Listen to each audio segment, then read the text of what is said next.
Yo, you better not come looking for white tea poison at the wrong school or else Ritsu's gonna kick your ass.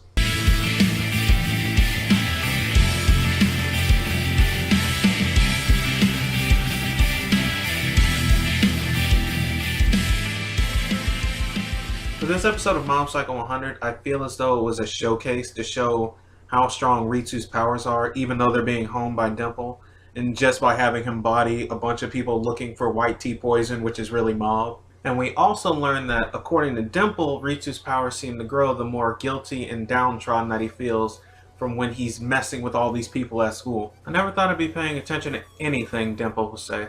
With any normal circumstance, you'd be like, wow, this is making me feel really, really bad. And I don't like this feeling of guilt inside me, so I'm going to stop what's making me feel guilty.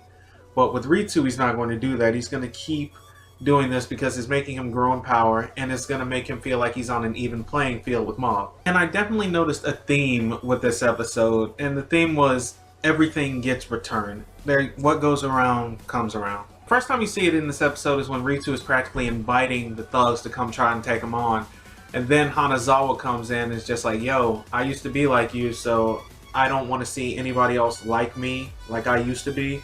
So I'm just going to put a stop to you right now. And Ritsu, being the asshole junior that he is, tries to attack Hanazawa, and Hanazawa pretty much turns his attack into a handshake and shows him how strong he is compared to him. And the second time you see it is in my personal favorite scene of the episode, is when Mob pretty much gets lured into this antique museum type deal.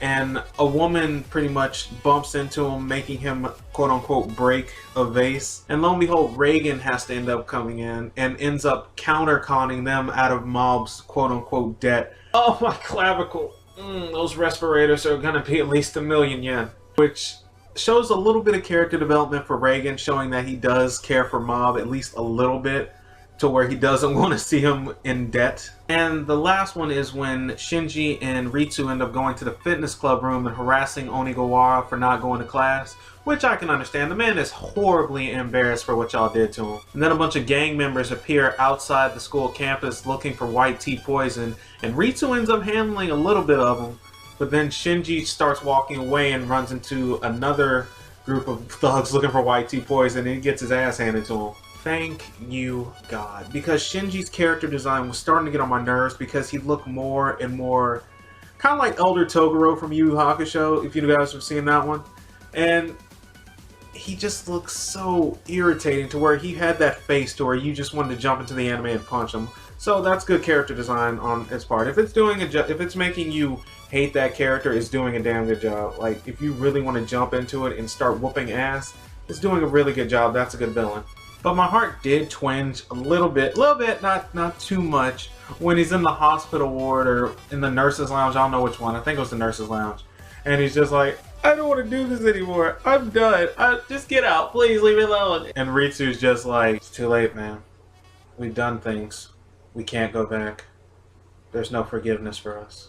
I'm glad that Shinji's getting his ass whooped, but I'm not too happy about Ritsu diving into the darkness. But what are you gonna do? And we also got the psychic that Mob sensed a few episodes ago when he was on his date with Tomei. And he's sitting here on the rooftop looking down on him, and it says he found something interesting. So I'm guessing he's looking for a challenge, somebody to take on, and either way, I can't wait for what's about to happen when he gets involved. And then at the end of the episode, we see Ritsu after he bodied like the whole cast of Hey Arnold. And Mob appears behind him asking what he's doing. So this either sets up for a really good dialogue between them next episode or a fight. Either way, I'm really, really on edge for episode 8. And I know it's going to be good. But that's pretty much it for this episode, guys. I give it a solid 8, no pun intended, since I'm waiting on episode 8. It was a really good setup episode. We got to see how strong Ritsu is, and we got to see him develop. We got to see Hanazawa come back. We got to see Reagan out-hustle people, which was pretty funny. Good episode. But on that note, I'm going to end the video here, guys. Please do me a favor and hit that like button and subscribe if you haven't already. And comment down below if you're excited as I am for this next episode. And who's your favorite character in the cast so far? I'm curious because mine is Tomei, no matter what she does. She's just funny to me. She's really funny. She reminds me of Monconcho from Kill la Kill.